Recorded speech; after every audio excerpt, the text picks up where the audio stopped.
Und dann hat das da fantastisch funktioniert. Also es waren dann eben nicht 50.000 Leute da, sondern alle sehr, sehr zivil und gesittet. Und was mich besonders gefreut hat, ich hatte dann um 10 Uhr einen Anruf von meinem Kollegen, der meinte, hier kommen schon die ersten Marienkäfer. Also das Konzept hat sehr schnell gefruchtet in Köln. Und wie gesagt, aber sehr, sehr zivil und sehr gesittet. Und insofern war das für uns ein toller Start. Wahrscheinlich auch eine Single, die es dann für nächstes Jahr wieder für die Session wird. Aber ich glaube, den meisten Druck macht man sich tatsächlich dahingehend selber, weil man muss die Nummer ja dann 200 Mal spielen. Und wenn das dann eine Nummer ist, die keinen Spaß macht und nicht ankommt, dann ist das für einen selber am schlimmsten. Viel schlimmer als für alle anderen, die den Song dann im Zweifel einmal hören und den Rest halt dann kennen. Aber man selber muss da dann 200 Mal durch. Bis der Nubbel brennt. Der Kölner Karnevalspodcast. Bis der Nubbel brennt. Herzlich willkommen zu Bis der Nubbel brennt. Und zwar heute mit der im wahrsten Sinne des Wortes sommerlichsten Ausgabe von Bis der Nubbel brennt. Denn heute geht es um Jeck im Sunnesching. Ihr wisst ja Bescheid, wir sind das ganze Jahr mit kölschen und karnevalistischen und Jecken-Themen für euch da. Und deshalb beleuchten wir heute auch mal Jeck im Sunnesching. Und dafür habe ich zwei ganz besondere Gäste eingeladen. Einmal den Bassisten von Milieu, Max Eumann. Herzlich willkommen. Hallo Max. Hallo, danke für die Einladung. Und einen der, ich sag mal, Gründerväter vom Festival Jeck im Sunnesching, Thomas Deloy, der Marketingchef der Gaffelbrauerei. Hallo Thomas. Hallo Björn, vielen Dank für die Einladung. Jeck im Sunnesching, dieses Jahr mit einem ganz besonderen Jubiläum. Thomas, 10 Jahre gibt's halt schon das große Festival Jeck im Sunnesching. Mit wie viel Stolz blickst du auf 10 Jahre zurück, was ihr da geschaffen habt? Ja, klar, erstmal mega stolz. Auf der anderen Seite halt auch 10 Jahre mitgefeiert. Das ist ja auch das Schöne. Das ist ja, das war das Anstrengendste. Ist ja ein Stück für die Stadt und auch ein bisschen für mich. Nee, tatsächlich, also davon geht man ja auch nicht immer aus, dass so eine Veranstaltungsreihe dann auch 10 Jahre überlebt. Gerade in der heutigen Zeit kommen viele Konzepte, gehen viele Konzepte, aber das hat's bisher, Klopf auf Holz, überlebt und Tendenz eher steigend. Insofern bin sehr glücklich. Max, mit Milieu seid ihr, glaube ich, 2012 habt ihr angefangen, dann auch in den Karneval einzusteigen. Und also 2015 kann man sagen, als das erste Jeck im Sunnesching Festival stattgefunden hat, da habt ihr auch so gerade richtig Fahrt aufgenommen. Ihr wart grundsätzlich bei diesem Festival auch immer von Anfang an mit dabei. Wie hast du so diese 10 Jahre verfolgt? Es war ja auch so die Phase, wo ihr auch so richtig durch die Decke gegangen seid. Ja, genau. Also wir sind im Prinzip seit Anfang dabei. Ich glaube aber, Alex, im ersten Jahr mit dem Unwetter? Oder was das zweite Jahr? Später, okay. Beim zweiten Jahr, da waren wir nämlich dann einmal nicht dabei, weil wir noch einen Auftritt vorher hatten. Irgendwie haben wir noch ganz viele so kleine Gigs auch gespielt. Nee. Wir waren eigentlich da und wir haben uns schon gefreut, wir spielen irgendwie relativ spät und so. Da war es für uns noch was sehr Besonderes. Und dann kam irgendwie während des Auftritts vorher, ich habe eigentlich nur irgendwie Fußballergebnisse geguckt, heimlich, kam dann die SMS von wegen, das Festival wird abgebrochen. Das war ein nicht so schöner Start oder Anfang quasi, aber ja, seitdem ist es einfach nur ein Traum. Wir genießen es jedes Mal dabei zu sein. Es macht einfach sehr viel Spaß. Vor 10 Jahren, Thomas, da habt ihr dieses Festival dann aus der Taufe gehoben. Die Idee im Sommer in der Form, was zu machen, die war sogar noch 5 Jahre vorher. Die ist ja im Prinzip im Kopf, glaube ich, von Alexander Manek entstanden, dem Betreiber, Besitzer des Haus Unkelbach. Wie war da dann das Zusammensein oder die Kooperation oder das Zusammenfinden, genau, dass man daraus dann so ein Festival entwickelt hat, was vorher nur in einem Brauhaus stattgefunden hat?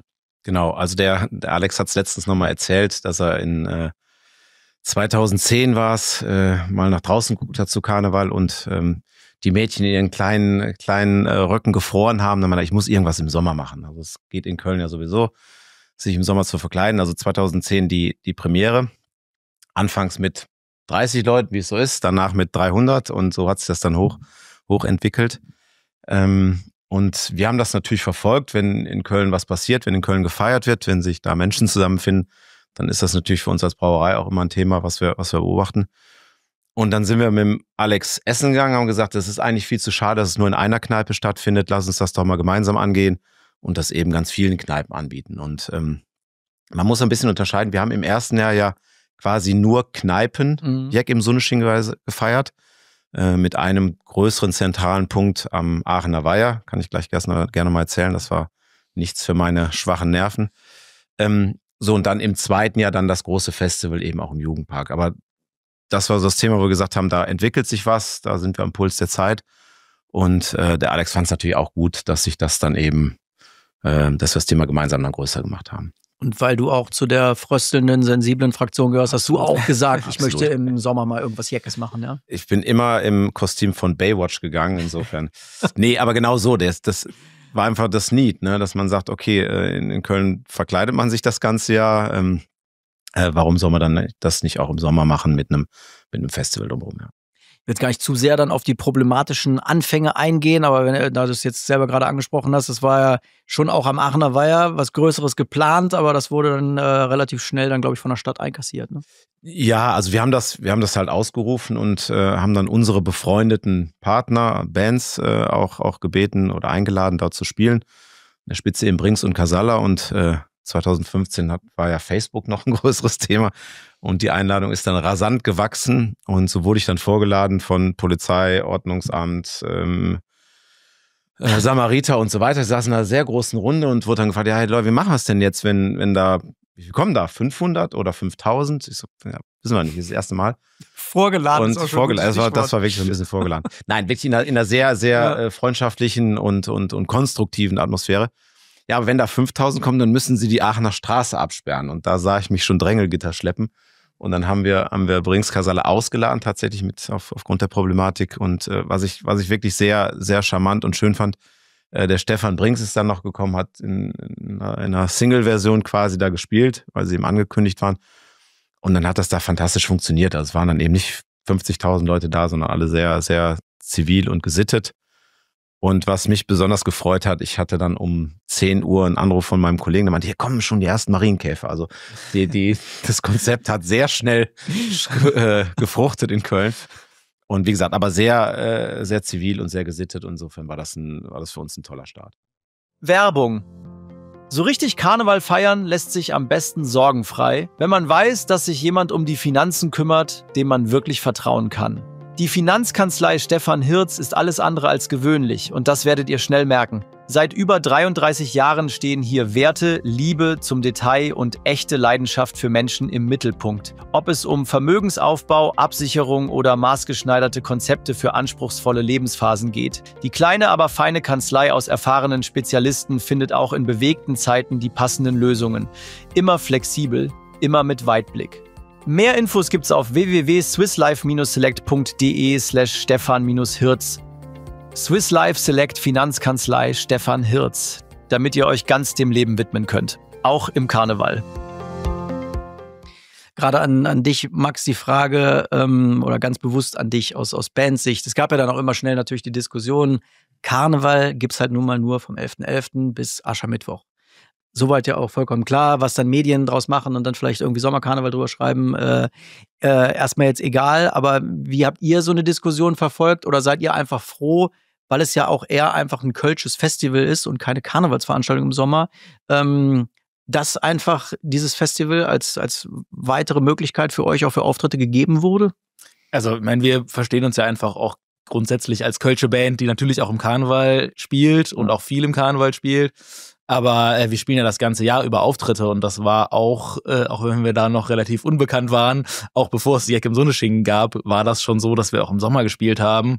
Und deswegen war das für uns jetzt nie so ein großes Thema, wie das in der Öffentlichkeit dargestellt wurde, sondern wir haben vorher auch auf Veranstaltungen gespielt, wo dann mehrere kölsche Bands gespielt haben. Da war für uns dann der Unterschied nicht so groß. Hier ist es halt einfach nochmal ein größeres Festival und halt vor allem sehr gut organisiert. Also das ist das haben auch andere Festivals, das will ich jetzt gar nicht sagen, aber man freut sich natürlich immer darüber, wenn man einfach weiß, man kommt da hin und es funktioniert alles und dann ist es auch noch so groß. Und so viele Leute können einfach dabei sein und Spaß haben. Das ist eigentlich das Wichtigste, dass einfach Leute Spaß haben können. Ich finde es ganz spannend, was du sagst. Ich glaube, das ist ja immer öfter bei Bands, die in Köln aktiv sind, ist das, glaube ich, öfter mal ein in Anführungsstrichen Problem. Also, dass halt bei euch dann oft gesagt wird, auch gerade überregional, ja, ihr seid eine Karnevalsband. Das findet ihr wahrscheinlich viel zu despektierlich, weil ihr einfach kölsche Musik macht und keine Karnevalsmusik. Despektierlich würde ich das gar nicht so nennen. Ich meine, das ist halt einfach so, wie es dann bei den Leuten manchmal ankommt. Wir haben letztes Jahr auch eine eigene Deutschlandtour gespielt und davor waren wir mal als Gäste bei Cat Ballou mit. Und der Olli hat da mal was ganz Interessantes gesagt, dass man denkt ja eigentlich als Band, man geht jetzt auf Deutschlandtour und man ist dann irgendwie viel mehr Konzertband, ist man ja auch im Prinzip. Aber die Leute, die dann da hinkommen, sind natürlich ganz viele Leute, die halt mal in Köln oder im Rheinland gewohnt haben. Und die Bands dann halt von Karneval kennen. Das heißt, für die Leute, die da zum Teil hinkommen, ist man da fast mehr Karnevalsband, als das hier in Köln der Fall ist. Von daher ist das immer so ein bisschen fließend und das ist nie schlimm, wenn das jemand sagt. Wenn wir es selber sagen, sehen wir uns natürlich als kölsche Band. Aber wenn uns jemand als Karnevalsband wahrnimmt und auch so benennt, ist das überhaupt kein Problem. Thomas, man hat ja dann auch relativ schnell gesehen, dass auch dann im zweiten Jahr für so ein Festival euch die Karten im Prinzip aus den Händen gerissen wurden. Also der Jugendpark ist schnell vollgelaufen. Auch in den Kneipen in ganz Köln wurde es gefeiert. Hat euch das einfach Bestätigung gegeben und Recht gegeben, dass es so einen besonderen Eventtag, der nochmal so allumfassend vielleicht die ganze Stadt mitnimmt, dass sowas durchaus nochmal gebraucht hat im Sommer auch? Voll. Also ich meine, wenn man jetzt die 10 Jahre zurückgeht, es war auch die Anfänge, ich glaube auch tatsächlich auch 10-jähriges Perukaville, also insgesamt dieses Thema größere Festivals haben da mindestens mal in Deutschland auch an Bedeutung gewonnen. Und das gab es dann in der Form eben nicht. Das ist vom Feeling her ein Festival eben mit den Top-Bands der kölschen Musikszene. Also es hat so eben nicht gegeben. Insofern haben wir da, glaube ich, dann auch den Zeitgeist oder den Moment richtigerweise erwischt. Und ich zitiere da immer den Peter Brings ganz gerne, der gesagt hat, also alles schön, ob jetzt Festkomitee oder die Brauerei oder sonst was, letztendlich entscheiden tun es die Leute. Also wenn das Ding voll ist, dann ist das ein Festival, was halt unbedingt noch auf den Terminkalender musste und so ist es dann auch passiert. Das ist auch gut. 2 Experten haben wir heute im Studio und dann haben wir immer noch einen ganz besonderen Experten im Hintergrund. Und zwar lassen wir uns kölsche und jecke Begriffe ja am liebsten von Kids erklären. So auch heute. Jeck im Sunnesching von unserem Experten aus Kindermund. Kids erklären Karneval. Heute Jeck im Sunnesching. Also Jeck im Sunnesching, das ist wie Karneval. Nur im Sommer. Voll verrückt, aber richtig cool. Alle ziehen bunte Klamotten an, haben Sonnenbrillen auf und feiern draußen auf der Straße.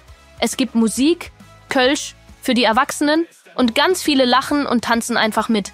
Manche sagen, das ist wie eine Mischung aus Karneval und Festival. Ich war mal mit meinen Eltern da. Das war wie Karneval ohne Jacke. Das ist also Jeck im Sunnesching aus Kindermund. Ja, Thomas, gerade an dich als Vertreter der Brauerei, die da drüber steht, kommen natürlich schnell dann solche Töne. Ja, die machen das ja nur alles aus dem Marketing.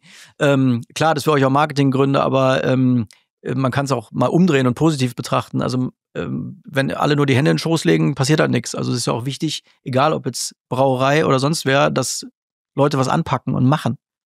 Ja, also wir sind ja auch nicht alleine auf der Welt. Insofern, es gibt, du hast eben so schön beschrieben, es haben 100 Kneipen mitgefeiert.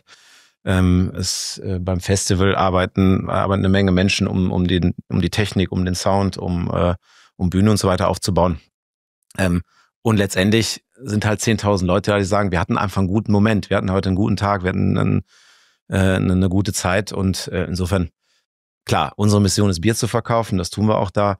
Aber ich glaube, in dem Fall haben wir auch was geschaffen, was die Leute bewegt, wo sie Spaß haben und wie gesagt, einfach eine gute Zeit verleben. Und eure Mission ist, Musik zu machen und ihr seid wahrscheinlich auch froh, dass es eben solche Eventmacher gibt, weil ihr braucht ja auch die Bühnen und bestenfalls halt solche großen Bühnen, um dann auch im Sommer solche Big Events zu spielen. Ne? Ja, klar, absolut. Also wir spielen zwar auch klar, eine eigene Tour und so und im Winter eine Unplugged-Tour, aber ansonsten spielen wir übers Jahr die Auftritte weil eben andere Leute Veranstaltungen machen und denken, dass es eine gute Idee ist, dass wir dabei sind. Und klar, ohne die wäre es für uns sehr, sehr schwierig, dass wir davon leben könnten.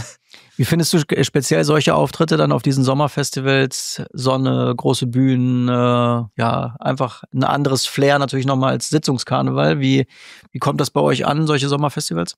Ja, ist natürlich großartig. Also klar, gutes Wetter, draußen sein ist ja das, was man als Mensch jetzt grundsätzlich ganz gerne macht. Und genau, wenn man dabei dann auch noch ein bisschen arbeiten muss. Nein, das ist schon was ganz Besonderes. Auch die Größe der Bühnen und so. Und da kann man schon auch nochmal andere andere Sachen machen als im kleinen Sitzungskarneval. Und Thomas, du stehst ja nicht nur davor oder ab und zu dahinter, sondern du stehst auch auf der Bühne. Du bist da quasi in mehrfacher Mission heute hier, nämlich bist auch, ich glaube sogar Gründungsmitglied bei den Grüngürtelrosen und singst da auch eifrig mit. Also das ist auch ein besonderes Erlebnis, oder? Künstler an der Stelle. Genau. Nee, tatsächlich. War zwar seit der ersten Stunde dabei bei einem wilden Männerchor. Und auch für uns natürlich ein mega Highlight, da vor 10.000 Leuten singen zu dürfen. Und das macht es natürlich nochmal spannender, dass ich auf der einen Seite ein bisschen mit veranstalten kann und dann aber auch mal die andere Seite eben Blick Bühne runter erleben darf, ja. Der Abstecher sei an der Stelle auch nochmal erlaubt, weil wir werden auch hier bei Bis der Nobel brennt auch noch die Fädelperlen und die Grüngürtelrosen besonders würdigen und auch in einer Folge nochmal besonders explizit vorstellen. Es ist absolut, also da wollte ich nur den Sidekick jetzt mal machen, es ist ein Phänomen, was da abgeht. Ne? Ich meine, auch ihr, Perukaville ist gerade schon angesprochen worden, da seid ihr auch mit den Grüngürtelrosen aufgetreten, also das ist doch Wahnsinn, oder? Voll, also man muss ja mal in den Kern dieses Produkts gehen. Da sind halt 80 Leute, die nicht singen können. Ich sag mal so, den Stadioneffekt in der Summe klingt es dann doch eben ganz schön. Darf man auch nicht genauso sagen, weil wir haben einen sehr, sehr fantastischen Chorleiter und der hat uns im Laufe der Zeit auch schon einiges beigebracht. Also ganz nicht singen stimmt auch noch nicht mehr, aber dass man in so einer Konstellation dann die Möglichkeit hat, eben, wie gesagt, vor 10.000 Leuten oder beim Glücksgefühle-Konzert vor 70.000 singen zu dürfen, das ist schon crazy. Also da hätten wir so auch nicht gedacht, aber auch das scheint ja irgendwo den Zeitgeist zu treffen, da ein paar Wilde auf der Bühne singen und tanzen zu sehen. Insofern ein fantastisches Hobby. Wie seht ihr das aus professioneller Musikersicht, dass da jetzt so ein paar Wahnsinnige auch noch regelmäßig stattfinden? Ach, also das ist ja wirklich gar kein Problem, nein. Das ist also generell Musik machen, zusammen singen ist was mega Schönes und wer das dann am Ende macht, ist, glaube ich, gar nicht so wichtig, so wie der Thomas eben schon gesagt hat. Am wichtigsten ist, dass die Leute davor Spaß haben und wenn das der Fall ist, dann hat das absolut seine Berechtigung. Ich hatte ja eben schon gesagt, hier bei Bis der Nobel brennt wollen wir auch immer so ein bisschen mal hinter die Kulissen gucken und einigen auch, weil das jetzt nicht die absoluten Vollexperten sind, auch mal das eine oder andere noch erklären. Also gerade auch bei euch. Ihr habt euch entschieden, Vollblutmusiker, Vollprofis zu sein. Viele denken ja, ihr spielt 6 Wochen in der Karnevalszeit und dann erstmal 10 Monate nicht, außer ein bisschen Proben. Also ihr seid Vollprofis, ihr müsst davon leben. Also dementsprechend wichtig ist wahrscheinlich auch diese Sommerzeit, oder? Dass da eben auch viele Auftritte sind, um eben davon leben zu können. Klar, absolut. Also ist natürlich im Karneval, also ohne den Karneval könnten wir das mit Sicherheit nicht. Deswegen ist es uns ja auch sehr wichtig, wir sind halt schon eine Kölsche Band und singen auf Kölsch. Also wir wissen, wo wir herkommen und da wollen wir auch bleiben. Aber klar, ohne den Sommer, also wenn man jetzt nur 3 Monate im Jahr spielen würde, dann wäre das schon sehr schwierig, davon leben zu können. Deswegen ist es schon einfach schön, dass die Leute das auch außerhalb vom Karneval unsere Musik hören wollen und auch mehr von uns hören wollen. Und auch, klar, gerade bei Konzerten kann man dann eben auch mal eine andere Bandbreite zeigen als in 25 Minuten.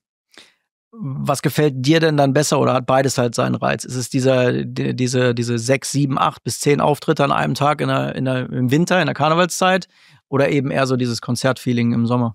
Alles zu seiner Zeit. Also ich würde schon sagen, Konzerte machen schon nochmal so als Band mehr Spaß, eben weil man dann auch Songs spielt, die man nicht so häufig spielt und so, aber auch der Karneval mit irgendwie genau der Menge an Auftritten und also Adrenalin macht schon auch Spaß, also das macht was im Körper, also und wenn man da über einen Tag nicht so viele Pausen hat, dann bleibt der Körper halt auch auf einem Level und das ist schon auch was ganz Besonderes und was Schönes, dass wir das hier so haben. Also was Besonderes und was Schönes war es dann sicherlich auch für euch zu sehen, okay, Köln funktioniert, aber jetzt machen wir weiter.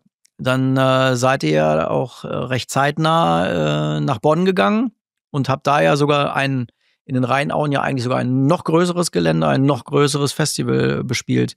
War da Respekt, ob das funktioniert oder war von euch von vornherein klar, ne, warum nicht? Bonn ist genauso Jeck.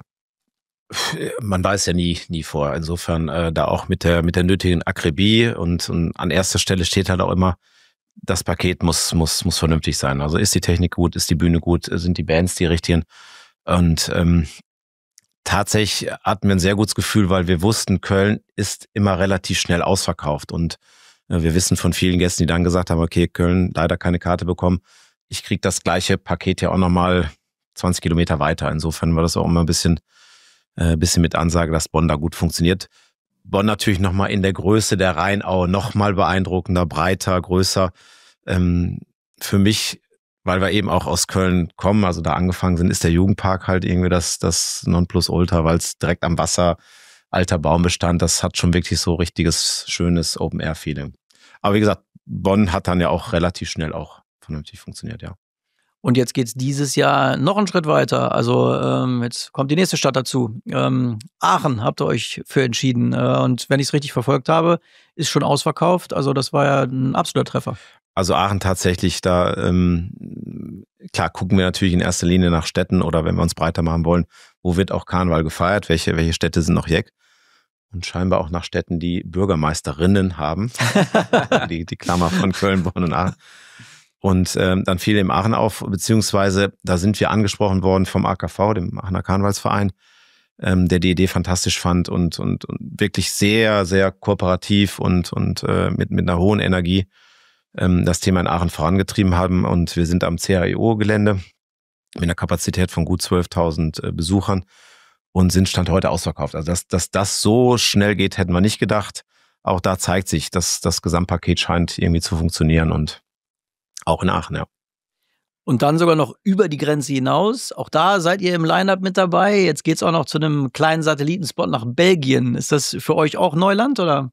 Nee, in Belgien waren wir tatsächlich schon ein paar Mal. Also Belgien, Niederlande, so gerade die Grenzregionen. Ist schon häufiger, dass man da auch spielt. Aber Festival hatten wir so in der Form auch noch nicht. Und genau, wir haben auch erst nur die Buchung gesehen. Es war uns da im ersten Moment noch gar nicht klar, dass es Jeck im Sonnesching Belgien ist. Das haben wir dann erst irgendwann später gesehen. Aber ja, ist halt schön. Jetzt ist natürlich die Frage an Thomas, was heißt Jeck im Sonnesching auf Belgisch? Ich denke, du hast dich ja professionell vorbereitet. Jeck im Sonnesching.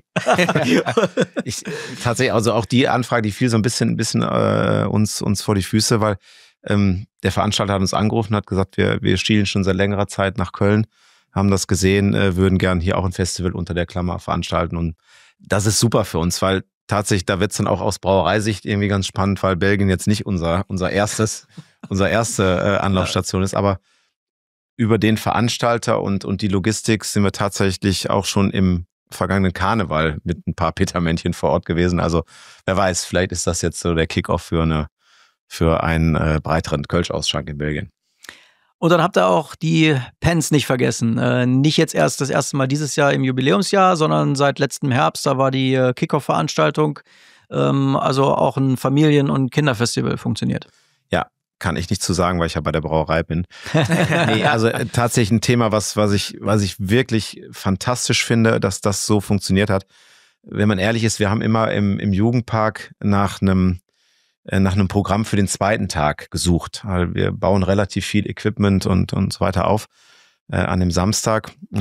Kriegen wir nicht irgendwie ein Konzept für den Sonntag noch hin, um die Infrastruktur nutzen zu können. Und dann ging es mal so ein bisschen Richtung Familienfestival, kann man da was machen und sind dann quasi parallel von X4Kids angesprochen worden. Und denen liegt das Thema Kinder natürlich viel, viel näher als uns und haben da auch eben mit X4Kids und neu auch Sharky 2 Partner gefunden, die das Thema einfach perfekt bespielen, die Zielgruppe kennen, die wissen, wie so ein Programm auszusehen hat und haben dann mit den beiden Partnern gemeinsam eben Jeck im Sonnesching for Pens entwickelt. Und wie gesagt, wir haben im Kleinen gestartet, weil wir auch nicht wussten, hat das Potenzial oder nicht. Und das war nach 2 Stunden ausverkauft im Theater am Tanzbrunnen. Und wie gesagt, ich bin da wirklich wahnsinnig stolz und froh, weil ich kenne viele Eltern, die sagen, das ist genau das, was wir suchen, wo wir mit unseren Kindern zusammen hingehen können. Das ist ein Programm, was uns auch interessiert. Die Kinder können vorne mitsingen. Ich weiß, dass einige Bands mittlerweile ja auch spezielle Programme für Kinder machen, eigene Kinderkonzerte. Also auch da sieht man ja, das ist ein wahnsinniges Potenzial und ein wahnsinniger Bedarf einfach.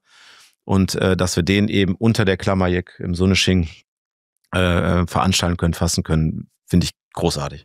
Es wird ja auch festivalisiert, es wird viel zum Mitmachen geben für Kinder. Es ist eigentlich, auch die Eltern müssen sich keine Sorgen machen. Das ist eigentlich eher ein Safe Space da im Tanzbrunnen. Genau, das war uns natürlich auch wichtig als sagen wir mal, Mitbegleiter an der Stelle, dass da kein Kind verloren geht, dass das Programm auch altersgerecht ist. Es sind fantastische Bands vor Ort, aber eben darüber hinaus noch eben mehr Programm von Kinderschminken und was Food-Stände betrifft, dass man da auch wirklich von einem tollen Kinderfestival sprechen kann. Gibt auch sowohl für das Kinderfestival als auch für das Event im Jugendpark gibt's noch ein paar Resttickets. Also noch sind ja 2-3 Wochen Zeit bis zu den Events. Ihr, Thomas hat's angesprochen, sind fantastische Bands dabei. Unter anderem natürlich die fantastische Band Milieu. Gerade nochmal auf dieses Kinderthema angesprochen. Ist das für euch, diese Kinderkonzerte, ist das eine besondere Herausforderung oder ist es eigentlich ein Selbstläufer? Wie würdest du es beschreiben? Also sind Kinder ein herausforderndes Publikum oder ein einfaches? Also in der Nachfrage ist es ein Selbstläufer. Wir machen auch ab und zu so ein paar Kinderkonzerte und das ist wirklich einfach, es gibt einen riesigen Bedarf da. Ich meine, wir sind zum Großteil auch selber Eltern und so und wir wissen natürlich auch, dass man schöne Veranstaltungen, wo man mit Kindern hingehen kann, ist schon was Tolles. Aber Kinder sind auf jeden Fall auch ein Publikum, was besonders ist. Also da müssen wir uns schon immer ein bisschen noch was anderes einfallen lassen, so in dem, wie man mit denen umgeht und so. Ob das ist natürlich, wenn man das ein paar Mal gemacht hat, weiß man das auch immer besser. Aber klar, wenn man vor Kindern einfach nur einen Song spielt, dann stehen die halt im Zweifel alle vor der Bühne so und gucken sich das halt an. Es ist gar nicht so, dass denen das dann keinen Spaß macht, aber die gucken halt dann erstmal und wenn man dann ein bisschen animiert und sagt, was man denn machen kann und wie man sich bewegen kann, dann machen die das auch total gerne und sind da Feuer und Flamme. Aber da muss man sich schon auf jeden Fall noch ein bisschen was anderes ausdenken. Aber da haben wir inzwischen zum Glück ein ganz gutes Repertoire, auf das wir zurückgreifen können. Witzig fand, hat der Nils jetzt irgendwo letztens gesagt, ihr dichtet dann natürlich nicht um, statt Kölsch, statt Cash wird jetzt nicht Kakao statt Cash gesungen. Das wäre auch zu gekünstelt einfach, ne? Wenn man jetzt so sehr dann auf Kinder Rücksicht nimmt, dass man sie quasi so schon vor dem Wort Kölsch schützen müsste. Ja, und mit dem Wort Kölsch ist da ja auch nicht nur das Getränk gemeint, sondern durchaus auch die Lebensart und so. Also du wirst es mir verzeihen, Thomas. Ist wahrscheinlich sowieso deine Lieblingszeile, oder? Beides super, ja genau. Kommen denn weitere Städte dazu? Ist da irgendwas aktuell in Planung, oder? Also grundsätzlich sehen wir schon Potenzial auch in anderen Städten. Ich glaube, dass Köln mit dem Festival soweit auch gut besetzt ist. Bonn, Aachen haben wir gerade besprochen. Insofern, klar, wir gucken rechts und links, aber dann muss es auch so eine Konstellation sein, wie eben beispielsweise in Aachen, dass man einen Partner findet, der sagt, ich verstehe die Stadt an der Stelle, ich finde das Festival gut. Also, dass wir jetzt rauslaufen durch irgendwelche Städte, das passiert so nicht, aber Augen und Ohren sind offen und ich glaube auch, da wird noch was passieren. Ich glaube, ganz wichtig ist auch nochmal auf den Termin hinzuweisen, weil das schon neu ist. Normalerweise waren alle Events Ende August, Anfang September. Alle anderen Städte außer Köln sind auch weiterhin dort Ende August, Anfang September, also im Spätsommer, Frühherbst. In Köln, ich sagte, es ist jetzt schon kurz davor, also Mitte Juni ist das Kinderfestival und dann am 21. Juni auch das Erwachsenenfestival. Warum habt ihr euch entschieden, vor die Sommerferien zu gehen? Ja, es wird irgendwann natürlich auch ein logistisches Thema, auch jetzt nicht nur für uns als Brauerei, sondern auch die Teams, die auf dem Festival arbeiten. Und jetzt nach den Ferien 3 Festivals in der Schlagzahl umzusetzen, das bringt dann schon auch Kapazitätsgrenzen. Deswegen haben wir gesagt, wir wollen uns irgendwie um die Ferien bewegen und sind dann eben in Köln in den Juni gegangen. Und ja, wie gesagt, es läuft Richtung ausverkauft. Ein paar Restkarten sind da, also das sollte funktionieren. Also wir haben jetzt mehrfach angesprochen, es ist einfach etwas, was ankommt, wo der Bedarf groß war, der Bedarf auch immer noch groß ist. Jetzt ist es gerade so eine Erfolgsstory und jetzt musste man vernehmen, dass es im Jugendpark vermutlich schwierig wird, in den nächsten Jahren weiterhin dieses Festival durchzuziehen. Überhaupt, dass dort Veranstaltungen in den nächsten Jahren vielleicht noch stattfinden, liegt halt an Naturaspekten, Tierschutzaspekten. Muss man sich Sorgen machen oder seid ihr optimistisch, dass es auch weitere 10 Jahre Jörg im Sunnesching in Köln als Festival gibt? Ja, bin ich. Zuversichtlich. In der Tat, wenn man sich jetzt in Köln umschaut und da nach Open-Air-Flächen sucht, dann ist man relativ schnell am Ende. Aber nichtsdestotrotz, wohl wissend, dass da was passieren kann oder dass wir uns vielleicht neu orientieren müssen, sind wir gerade in Gesprächen und wir werden definitiv eine Alternative auch in 26 finden. Das klingt schon mal gut, auch aus Bandsicht wahrscheinlich, oder? Ja, definitiv. Das wäre sehr schade, wenn es das nicht mehr geben würde. Auch vielleicht mal einmal eine Frage dazu aus wirtschaftlichen Gesichtspunkten. Wie wichtig, gerade auch in so einem Jahr, wo jetzt keine Fußball-EM, keine Fußball-WM stattfindet, dass man im Sommer auch nochmal so Highlights schafft, um eben auch rein aus wirtschaftlichen Gründen natürlich dann auch Kölsch zu verkaufen. Wie wichtig ist sowas? Absolut. Also das ist ja, ich sage ja, unsere Mission ist Bier verkaufen und unsere Maßnahmen gehen natürlich in die Richtung, Momente zu schaffen, wo man in der Gemeinschaft dann auch unsere Produkte, man muss ja mittlerweile auch von alkoholfreien Produkten wie der Fassbrause sprechen. Insofern klar, das ist unsere Aufgabe zu gucken, wo kann man diese Momente schaffen. Ich kann nur immer wieder sagen, es hängen eben auch Partner von uns dahinter, Gastronomen, die sich ja auch bewusst für eine Brauerei wie uns entscheiden, weil wir solche Maßnahmen umsetzen. Also wir haben auch Gastronomieobjekte gewinnen können, die gesagt haben, klasse, ihr seid da am Puls der Zeit, ihr bringt mir proaktiv Menschen in die Gastronomie. Also runter vom Sofa, weg von Netflix, dann auch mal in die Kneipen gehen und da feiern, trinken und im Zweifel auch wiederkommen. Also es ist ja auch ein Konzept zu sagen, wir feiern jetzt in einer Gastronomie und der Gast kommt dann vielleicht 2 Wochen später nochmal wieder. Also das Thema forcieren wir, das suchen wir und aber eben immer ganz wichtig, auch in einer vernünftigen Qualität. Wir stehen nicht für Saufveranstaltungen. Ich kann das immer wieder nur sagen, im Jugendpark hat mir, glaube ich, oder unsere Freunde vom Roten Kreuz, glaube ich, einen Einsatz mit einem Pflaster. Da ist noch keiner umgefallen, da gab es keine Ausschreitung und das ist natürlich für uns als Marke auch jetzt. Und das kannst du wahrscheinlich sogar besser sagen, als wenn Thomas jetzt über sich selbst oder die Brauerei redet. Das ist ja wahrscheinlich auch aus Kölner Sicht, aus Karnevalssicht ist es ja schon wichtig, dass man auch solche Unternehmen überhaupt in Köln hat, die sich halt dafür einsetzen, die auch viele Events machen, damit natürlich auch einfach für einen Motor sorgen, die auch teilweise ja Kölsche Karnevalskünstler und Bands unterstützen. Also es ist ja schon wichtig, dass eben auch unternehmensseitig da etwas getan wird, oder? Ja, absolut. Ich meine, Köln gilt ja zu Recht als sehr feierfreudig und offen und so, aber natürlich entsteht das nicht alles irgendwie so einfach nur aus sich selbst und vor allem nicht bei so Großveranstaltungen. Da braucht es auf jeden Fall immer Leute, das ist ja auch nicht nur die Brauerei, sondern da sind ja auch noch andere Leute dahinter, die es veranstalten. Da braucht es immer Leute, die dann auch sagen, so, wir nehmen das jetzt in die Hand und machen da jetzt was. Eben natürlich auch aus wirtschaftlichen Gesichtspunkten, aber ich meine, so ist das bei uns als Band ja auch. Also wir wollen natürlich für die Leute eine schöne Zeit, aber wir wollen natürlich auch Geld verdienen und das ist ja auch was Legitimes, denke ich. Und ja, deswegen ist es schön, dass es Leute gibt, die sowas anpacken und das dann auch möglich machen und ja, neben dem Geld verdienen eben auch vielen Leuten eine gute Zeit ermöglichen. Wie ist es bei euch jetzt diesen Sommer und wie groß ist auch immer der Druck dann so in dieser Sommerzeit? Weil ich glaube, die nächste Session kommt natürlich bestimmt. Jeder erwartet immer von allen Karnevalsbands irgendwie den nächsten Hit und man macht sich ja wahrscheinlich auch selber Druck, weil man jedes Jahr wieder irgendwie was Neues kreieren will und was Massenattraktives auf den Markt geben will. Wie ist es jetzt? Habt ihr eine kurze Pause gehabt? Auch vielleicht mal eine Kreativpause und geht ihr jetzt noch oder seid ihr schon fertig damit? Sag mal ganz kurz, was bei euch so ist. Also wir machen nach Aschermittwoch tatsächlich immer 4 Wochen, wo wir uns, nicht sehen, klappt meistens nicht, da wir auch noch befreundet sind und es dann doch immer noch irgendwie Termine gibt und so. Ja, gibt's Schlimmeres. Aber nette Kollegen zum Glück.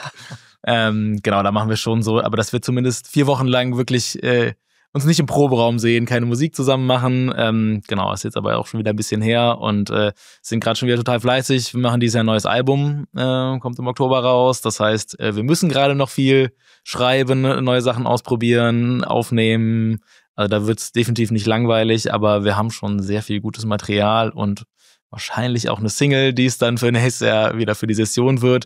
Und aber ich glaube, den meisten Druck macht man sich tatsächlich dahingehend selber, weil man muss die Nummer ja dann 200 Mal spielen. Und wenn das dann eine Nummer ist, die keinen Spaß macht und nicht ankommt, dann ist das für einen selber am schlimmsten. Viel schlimmer als für alle anderen, die den Song dann im Zweifel einmal hören und den Rest halt dann kennen. Aber man selber muss da dann 200 Mal durch. Ja, vor allem Sommerzeit wahrscheinlich, ja, du hast es angesprochen, ihr habt doch alle Familien. Grüße gehen, by the way, gerade raus an Nils, der gerade Papa wieder geworden ist, ne? Und ist es aber vielleicht dann auch, wenn man das mit dem Winter vergleicht, auch dahingehend wichtig, dass ihr ein bisschen mehr Zeit dann auch für die Familie habt? Weil ich glaube, in der Session ist nicht viel Zeit links und rechts, oder? Ja, das kommt auf die Größe der Kinder an. Also bei ganz kleinen Kindern geht's ganz gut noch tagsüber. Wenn die Kinder in der Schule sind, dann sieht man die in der Session relativ wenig. Das ist auf jeden Fall so. Hat den Vorteil, hat man wieder für sich selber ein bisschen Zeit zu regenerieren, hat auch was für sich, aber klar, ist natürlich schade, dass man die Kinder dann nicht so sieht und dann ist es natürlich schön, wenn man im Sommer das dann so machen kann, aber da ist der Vorteil, dass wir eben alle davon leben und dann auch tagsüber proben können und dann nachmittags, zumindest unter der Woche, im Normalfall zu Hause sind, wenn man nicht gerade einen Podcast aufnimmt oder so, weil am Wochenende ist natürlich dann schon wieder viel mit Auftritten und so, aber es gibt dann andere Zeiten, wo man mehr Zeit für die Familie hat. Wie ist bei dir, wenn du auf die Musik blickst, der ganzen Kölner Künstler? Ist das auch das, was du privat liebst? Oder ist es dann wirklich nur begrenzt vielleicht in der Sessionszeit oder mit den Grüngürtelrosen, dass du irgendwie dann kölsche Musik im Vordergrund siehst? Nee, also man sagt ja in Köln, am Ende jeder Party ist sowieso Kölsch. Also das, nee, also ich mag in der Tat auch privat sehr gerne und wir sind, glaube ich, seit 30 Jahren mit Brings verbandelt, also unsere ersten Gehversuche im Musiksponsoring sind jetzt auch schon 30 Jahre her. Insofern alles fantastische Menschen, also es ist ja auch so, dass man mit solchen Menschen dann gerne zusammenarbeitet. Das ist ja auch ein anderer Menschenschlag. Insofern ist das ein Thema, was wir bei uns schon auch hoch auf der Agenda haben. Mit Brings, mit Casalla, mit Milieu. Eben auch 3 Bands sehr eng begleiten und das soll auch so bleiben, ja. Vor allem ist es eigentlich, das sagen ja auch Menschen aus anderen Städten, es ist eigentlich unfassbar, was für eine Dichte an professioneller, hochqualitativ wertvoller Musik in Köln produziert wird. Ne? Das ist so, deswegen springe ich auch nochmal zurück auf Jack im Sonnenschein. Also man redet natürlich immer von den Headlinern, unter anderem Milieu, aber da sind ja auch dann Bands der 2. und 3. Ebene am Start, die eben auch mit auf dem großen Festivalplakat mit aufgeführt werden, die in der Kommunikation mitgeführt werden. Was für euch dann vielleicht schon normal ist da aber auch nochmal, ich will jetzt nicht Nachwuchsförderung, aber dass man da eben auch Bühnen schafft für Bands, die es eben nicht gewohnt sind, so in so einem großen Stil zu arbeiten. Und das ist tatsächlich auch für denjenigen, der das Festival booken muss, auch jedes Jahr eine große Herausforderung zu sagen, so, wer kann da spielen, wen müssen wir jetzt für dieses Jahr nochmal absagen, wer ist für welche Stadt die richtige Band. Also eben ein Luxusproblem, dass man aus so einem großen Füllhorn wählen kann, ja. Ich jetzt mal auf beide Metiers gucke, Musik, Kölsch, jetzt mal so, wenn wir gegen Ende kommen, wie ist das bei euch? Wenn ihr jetzt zum Beispiel diesen Sommer kamen neue Fassbrause auf den Markt, gibt es dann auch einen Findungsprozess, dass viele sich dann zusammensetzen und mal probieren und wie läuft das da ab? Also das ist schön, dass du jetzt fragst, weil gerade als du das so sagst, so wir sind jetzt wieder im Studio und jetzt müssen wir dieses Album auch fertig schreiben und der Song muss auch gut sein, weil ich so hat jeder sein Leben. Weil ich so, das ist tatsächlich, fühlte ich mich gerade auch so ein bisschen erinnert. Also klar, Fassbrause, die Nummer 4, die wir in diesem Jahr gebracht haben. Da gibt's den Braumeister, der rührt dann mal was an, dann wird in einer kleineren Runde verkostet, dann fangen wir im Marketing an, sagen wir, die Kommunikation drum zu entwickeln. Also es ist schon ein Prozess von vielen Menschen und dann irgendwann geht man raus. So, dann gibt's eine Pressekonferenz oder bei euch die Premiere oder wie auch immer. Und dann ist es gut, wenn es den anderen halt auch schmeckt. Ne? Also wenn man selber irgendwie davon überzeugt ist. Und das ist, wenn ich jetzt mal bei dem Thema bleibe, schon auch so unsere Königsdisziplin, zu sagen, so wir gucken mal, was gibt's an neuen Trends, was gibt's an neuen Produkten. Und dann geht man irgendwann in den Rewe und sieht da sein Produkt, so wie du irgendwann dann im Radio oder wo auch immer deinen Song hörst. Das ist dann schon sehr erfüllend, ja. Wie ist das bei euch? Wir hatten eben über den Druck gesprochen. Setzt ihr euch dann ganz bewusst zusammen über mehrere Tage und man sagt jetzt, okay, jetzt werden wir kreativ? Stelle ich mir schwierig vor, weil auf dem Punkt kreativ sein, das ist immer am schwierigsten. Oder entsteht das ganze Jahr? ChatGPT. Ja, genau. Haben wir ja mal ausprobiert. Ja. Gibt es ein lustiges Video zu, aber ansonsten brauchen wir das auch nicht. Es ist ja ganz unterschiedlich. Also manche Bands machen das tatsächlich so, dass die sich für eine Woche irgendwo einschließen und dann da kreativ sind. Ob die dann schon mit Ideen da hinkommen oder nicht oder da dann entwickeln, ich glaube, das ist auch ganz unterschiedlich. Bei uns ist es tatsächlich so, dass wir das ganze Jahr über Leute mit Ideen kommen, was aufnehmen, was rumschicken. Da wird dann, gibt's dann Feedback zu und dann die Songs, auf die sich alle einigen können oder wo alle sagen, jo, lass uns da mal dran arbeiten. Die kommen dann in den Proberaum und werden weiter geschliffen, bis es dann so weit ist, dass es uns allen ja so gefällt, dass wir sagen, das kann jetzt auch nach draußen. Sowohl, also klar, man kann das dann immer noch mal so ein bisschen die Analogie dann vor ein paar Leuten mitprobieren, neues Produkt. Man spielt einen Song natürlich im besten Fall dann auch schon mal live, weil da kriegst du natürlich noch mal ganz anderes Feedback. Du kannst zwar auch Leute fragen und so, aber ich meine, wir machen ja Unterhaltungsmusik. Das muss auch live funktionieren in einer gewissen Art und Weise. Nicht jeder Song gleich, nicht jeder Song ist eine Karnevalssingle und soll es auch gar nicht sein, aber natürlich ist einfach das Live-Feedback auch ganz wichtig und deswegen ist es bei uns eigentlich ein stetiger Prozess. Also es ist, das hört nie auf. Das ist auch, also in der Session schreiben, also ich schreibe relativ wenig oder eigentlich gar nicht bei uns, aber die Jungs, die schreiben, wenn eine Idee kommt, dann kommt eine Idee und das kann man, glaube ich, schlecht steuern, wann das passiert.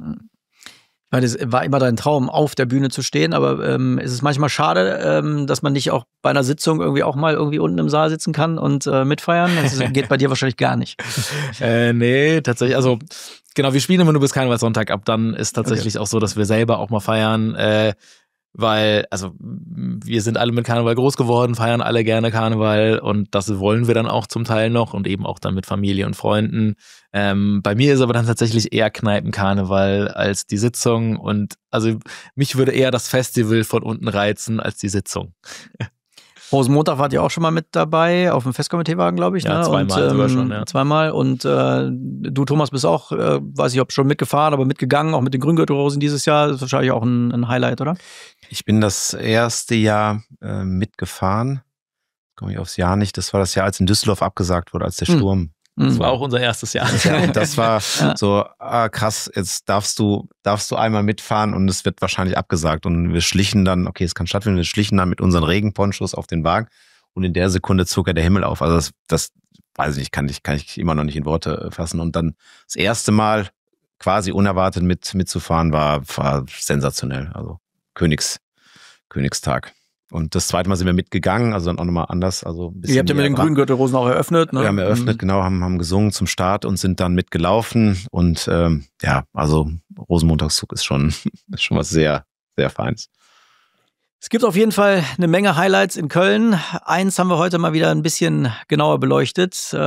Neben Kölsch Karneval gibt's eben im Sommer vor allen Dingen auch Jeck im Sunnesching. Das war heute die Folge Bis der Nubbel brennt mit Thomas Deloy und mit Max Eumann zum Thema Jeck im Sunnesching. Vielen Dank für euren Besuch. Ihr habt uns sehr viel Hintergründiges erzählen können. Wir haben viel gelernt heute. Vielen Dank dafür. Danke für den Besuch. Ganz herzlichen Dank. Und wenn euch das gefallen hat, abonniert gerne Bis der Nubbel brennt. Unter anderem natürlich folgt uns auf Instagram oder könnt den Videocast natürlich auch bei YouTube sehen oder eben auch bei Spotify hören. Also gerne folgen und liken und dann sehen wir uns in den nächsten Wochen auf jeden Fall öfter. Für heute war es das mit Bis der Nubbel brennt. Bleibt jetzt.